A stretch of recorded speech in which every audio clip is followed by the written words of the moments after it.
they'd already lost the plot, but they've been living in a fantasy land Yes. that everybody else agreed with them. And this is why they're so discombobulated, because they've worked out that most people in America don't agree with them. And they're going to get a huge shock in the future when Keir Starmer gets booted out of office, because they're going to find out the people in Britain don't agree with them either. Liz Truss, absolutely brilliant to have you on Outspoken as you release the paperback version of your new book, 10 Years to Save the West. But I think that mission just got a little easier, right? With the re-election of Donald Trump. It's made a massive difference. I do believe Donald Trump will save America, which was under serious risk, but also his new presidency has the potential to completely transform things in Europe and help us escape the socialist hell that we're now living under. So you endorsed Trump. You also know JD Vance, the new vice president, very well. What are you expecting the second Trump administration to look like? Well, I think Donald Trump has learned a lot from his experience in 2016, which is he had a massive fight back, pushback from the American establishment, from the unelected bureaucrats, from many in his own party who didn't want him to do the radical change that America needed. And he's learned from that. So what I think we're going to see is, first of all, a much bigger effort to take on what the Americans call the deep state. We call it the blob. But he's going to be bringing on Elon Musk to do pretty much to the American government what he's done to Twitter. He, Hmm. I think, cut the number of Twitter staff by 80%, and the whole platform got a lot better. I think we can expect to see that, but also restoring power to politicians and taking it away from unelected bureaucrats. And this is why the reaction is so extreme by people in the Beltway in the US, because they know that it's the cash they've been getting, it's the jobs they've been enjoying that are under threat from somebody who cares more about the average American worker than they do about the elite who live in the Washington Beltway. So I think he's going to go hard on that and hard on China as well.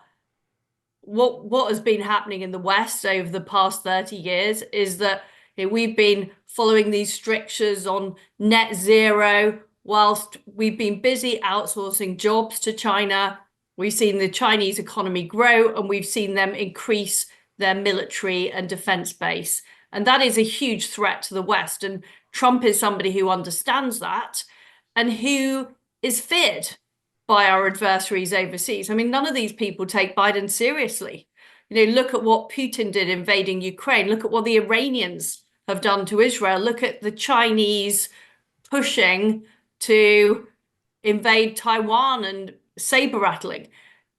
I think the adversaries are going to react very, very differently to Donald Trump. And I served as a cabinet minister under the Trump presidency and under the Biden presidency. And those adversaries are going to really worry about what Trump might do in a way that they simply weren't concerned about Biden. So I think it's very positive news for America. It's great news for people in America who want to earn money and who want low energy prices and who want to get on with their lives and hate the idea of woke ideology and their kids, their girls having to be in the same team as boys who are pretending to be girls. All that stuff is going to be eradicated, which is great news.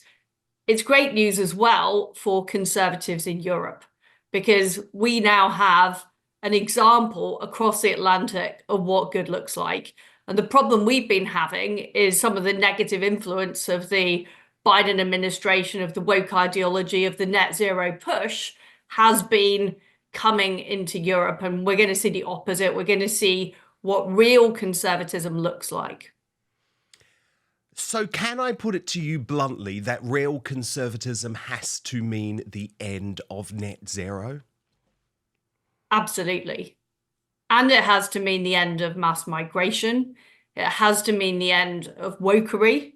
And it has to mean the end of big government and high taxes and the government telling people what to do. So all of those things, which has been pushed by Obama, by Biden, and now by Harris, and of course here, we've got an extreme version of it under Keir Starmer. All of that socialism will receive full frontal pushback, because the problem we've had, both in America and in Britain, is too many conservatives have been trying to appease those tendencies. And we saw, that's in my view why we got booted out after 14 years of conservative government, is we went along with too much of this stuff. And too many conservatives were afraid to take them on. And Donald Trump is somebody who is not afraid to take those people on at all. He has called them out. They have ridiculed him. They've belittled him. They've attacked him. He's experienced 2 assassination attempts, but he's carried on fighting. And this is why I'm so delighted about the result, because I think this is what the West needs to actually fight back against these terrible ideologies that they've undermined our sense of self-confidence. The whole idea about what made countries like Britain and America great in the first place. Well, I had Ayaan Hirsi Ali on the show the other day. She said that woke is now the most dangerous ideology in the world because it is specifically designed to undermine the West. Do you agree? Well, it depends what you define as woke. I think it's a combination. It's all, to me, neo-Marxism. It's all about saying the group is more important than the individual. And part of that is woke identity politics. Part of it is climate change extremism. Part of it is Keynesian economics and big spending and printing money.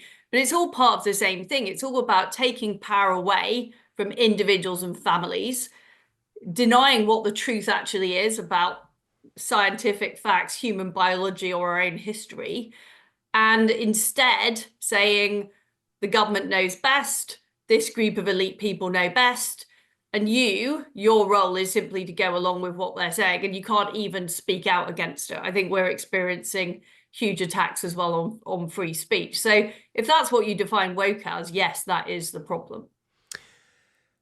Your budget is being used as an example by J.D. Vance of how the financial establishment and the deep state will try and overrule elected politicians who are trying to challenge the orthodoxy. Are you prepared to help him? Have you offered to help him? Has he asked for advice from you about what happened? And are you heartened that finally the reaction to your budget is going to get some international attention? I do believe that Donald Trump faces the similar headwinds to the headwinds I faced in the UK, which is there are powerful institutions like the Federal Reserve, which is their equivalent of the Bank of England, the Congressional Budget Office, which is their version of the Office of Budget Responsibility, who have amassed power over time and do not want to give up the power. And those organizations have already issued warnings to a prospective Trump administration about what might happen or what they should do. And what I found in the UK is that those organizations were very powerful in terms of influencing the financial elites.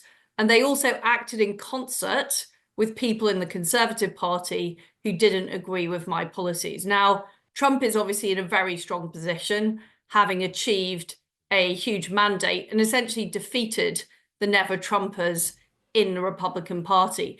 Nevertheless, I do think the Republicans and Trump have to be wary of people in the administration who want to sabotage their policies and of the wider media environment, the wider environment in Washington, D.C., in the corporate finance world that has bought in to these, what you might call wokeonomics for I like that. 20 years.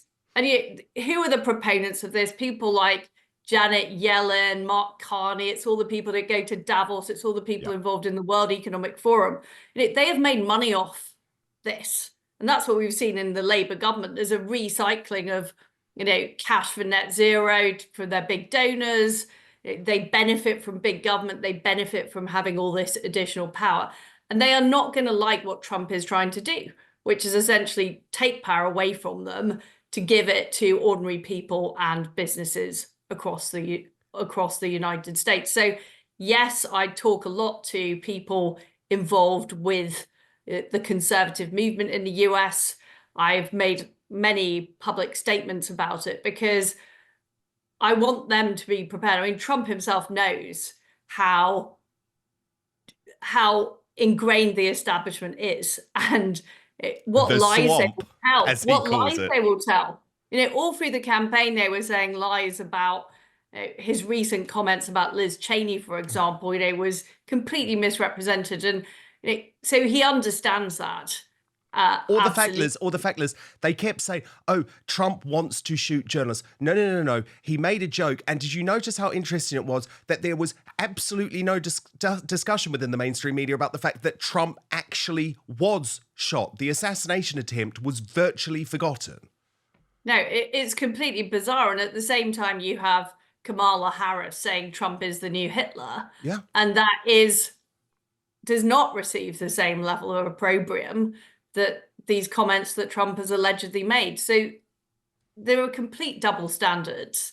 And what I found in Britain, I mean, look at what's happened since I did the mini budget. We've had stagnation. The British government has now ended up with the highest taxes in 70 years. Debt has gone over 100% of GDP for the first time since the 1960s. Rachel Reeves has put forward a terrible budget that consigns our country to economic Armageddon.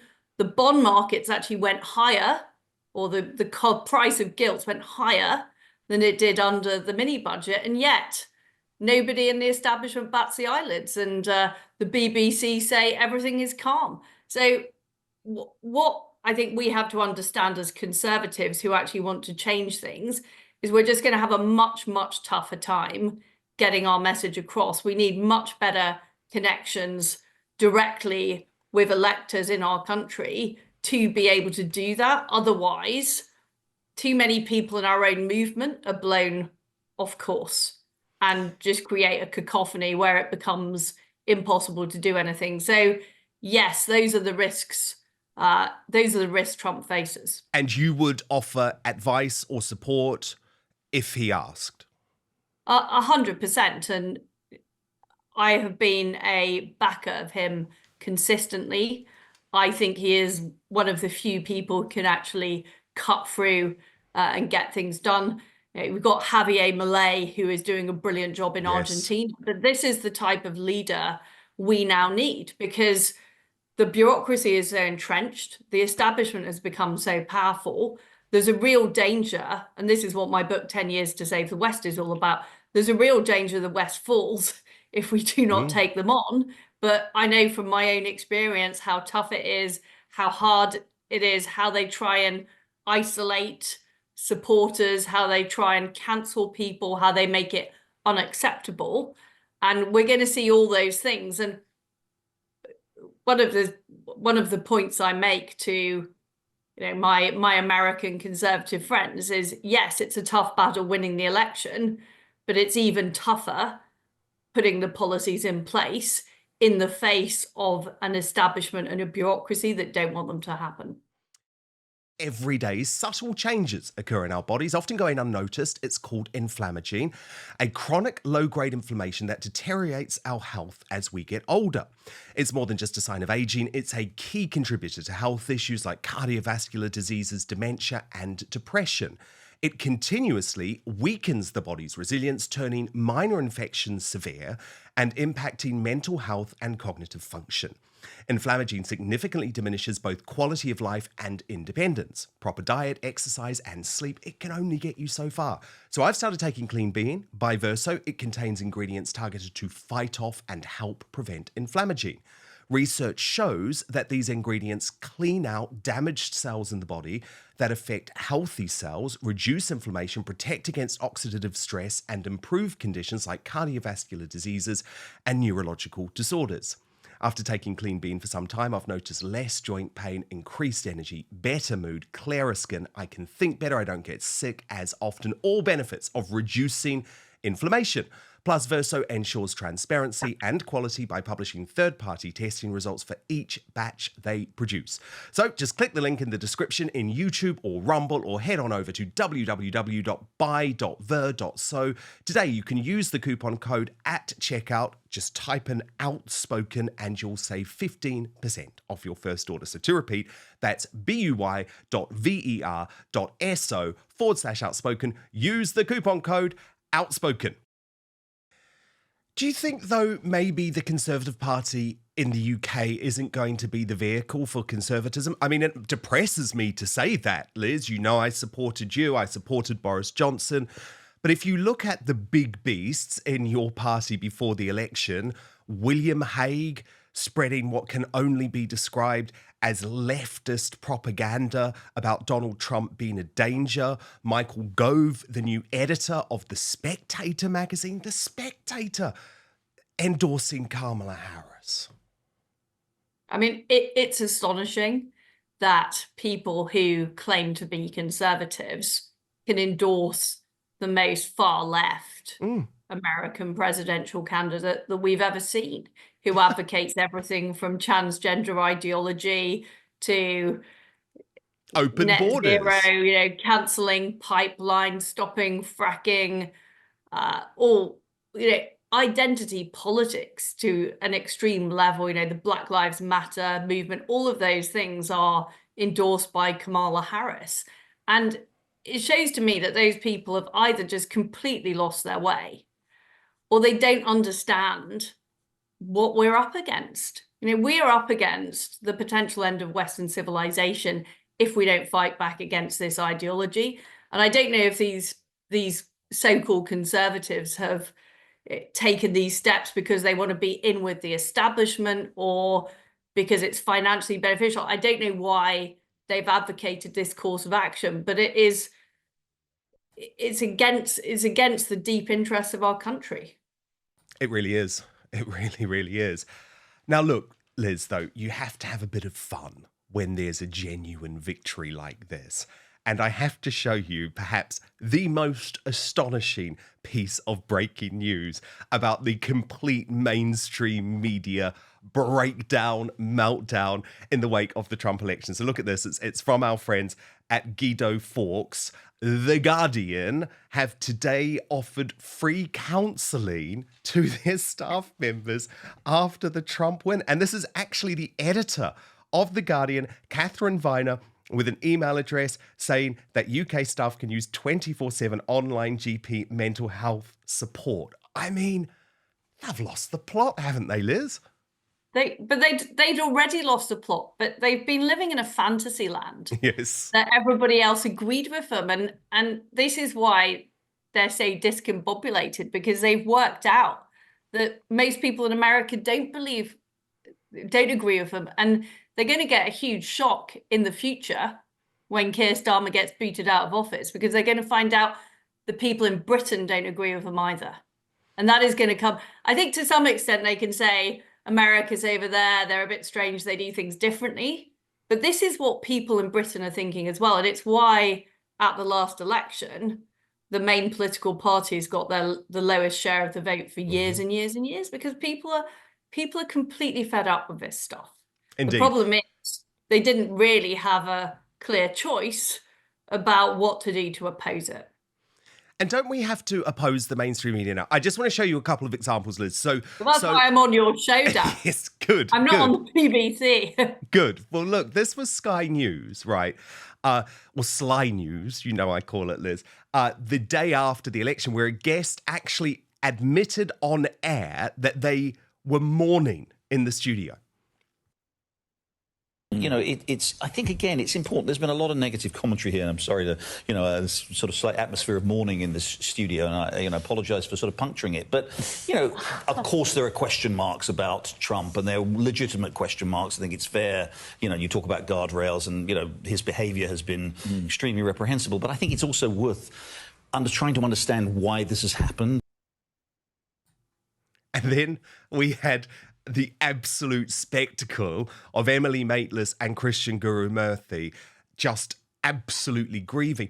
But for some reason, Boris Johnson went on the show and they just hammered him constantly for sport. Do you think that was the right call for him? I was like, why are you doing this, Boris? Well, it kind of depends how much he was being paid, doesn't it, Dan? Yes. Very good point. And I think he wanted to promote his book. And then I think we can now agree that Rory Stewart should never have been a member of the Conservative Party. He had said that he would bet £100,000 on Kamala Harris winning. And there was the most extraordinary mea culpa in the hours following the result. It's all turned out to be wrong, completely wrong. I don't think, though, that I was fundamentally wrong because I'm patronising towards people. I never felt that. I never felt that as a politician in Britain. I didn't feel I was patronising towards my Brexit voting constituents. I think I was wrong because I'm an optimist. And I hate the idea of being right pessimistically. I think you can be a false prophet and right. You can align yourself with the worst instincts of humanity. You can assume that everything's going to hell in a handbasket, or you can hope. And my bet on Kamala Harris was a bet on the American people. It was a bet on liberal democracy. It was a bet against populism, and it was a bet on hope. Liz Truss, can we agree that we should no longer listen to people like Rory Stewart? Well, I certainly think he shouldn't get away with calling himself a conservative because he clearly isn't one. And I think there are lots of people who are alleged conservative who backed Kamala Harris. I just don't see them as conservatives in the modern debate about where our country goes or where the West goes. Of course, they were even more. I mean, obviously, there seems to be this counselling circle amongst the left of people who want to sympathise with each other that their worldview has not held true. And what I think we're going to see over the next 4 or 5 years is this play out in everything. European countries, including the UK, are going to have to abandon net zero because the US will abandon it. The COP conferences will, in my view, disappear. There will be much less industry being promoted about green energy and climate change. And if Europe wants to compete, if the UK wants to compete, we can't continue having energy prices that are 4 times that of the United States. So economic reality is going to bite on the left. And we're already seeing that happening in Britain with Rachel Reeves's budget. She's not able to raise the taxes she thought she would. This non-dom tax that, in fact, Jeremy Hunt put on first, projected to raise 3.2 billion. It's now going to cost the country money because all these people are leaving. I mean, who'd have thought it? If you keep jacking up people's taxes, they're not going to go out to work and they're going to leave the country. And this is the economic reality that is going to bite hard on the left. And they're going to run out of other people's money to spend. And the ecosystem that is being fed, that is funding shows like Rory Stewart's or Emily Maitlis's, ultimately is going to find itself defunct. How frustrated are you, though, with your conservative colleagues who now are starting to say, oh, maybe Liz was right about that budget? Well, a sinner repenteth is a joy to behold, isn't it, Dan? But Yes. The problem is that for 14 years, the Conservative Party said one thing to electors and failed to deliver it in government. We said we'd control immigration, we said we'd bring down taxes, and we didn't do it. And there were too many people in the Conservative Party that were worried about impressing their London friends rather than thinking about what would benefit their constituents. And we have paid a huge price for that. That is why we were decimated in the election this year. But what I see in the Conservative Party now is still a failure to understand how big that defeat was. There are lots of calls for unity and let's unify the party without saying what the party should actually stand for. And for any people in the Conservative Party who are still in doubt, I say look over to America. Look at what Trump ran on. Cutting taxes, getting on with fracking, drill baby drill, getting rid of wokery, controlling the border. Totally. It's exactly what people in Britain want. it's pretty simple, but you have to have the hide of a rhino to take on the establishment to deliver it. Yeah, absolutely. But there's no easy way. And I think lots of my colleagues thought there was some kind of easy way that they could not challenge the Bank of England, not challenge the OBR, not leave the ECHR, and still be able to deliver things. You can't. Politics is difficult. I know, but that's why they needed to back you. And this is just one example, but look at this. That is now water under the bridge, I think we can say that. Well, it is, but look at this post here from LBM Ancona. Seeing the economic establishment's reaction to Labour's budget, both at home and abroad, I'm starting to think Liz Truss must actually have had a point. And believe me, given how much I've slammed Liz before, this isn't something I'd say lightly. But the point is, they should never have been slamming you in the first place, should they? I genuinely don't know what they didn't understand about what was happening in Britain. And too many, and I think this is true in America. So Kamala Harris has been saying the economy is great, but the average American is struggling with higher prices, wages not going up, and that whereas it did under Trump. So it might be that the people in New York or Washington or the corporate lobbyists are getting salary increases, but the average American isn't. And I think the same is true in Britain. The people on the ground have been seeing high rates of immigration, rising house prices, their salaries not going up, their costs going up, and Westminster has kind of ignored it. Thank you so much for watching Dan Wootton Outspoken. Please click on my face just to the bottom left to subscribe to this brand new independent news source and turn on the notification bell so you'll be alerted to our brand new live shows, uncancelled interviews, and special royal episodes. Outspoken is also now available as a podcast, so you can listen to the show every weekday on the go, wherever you are.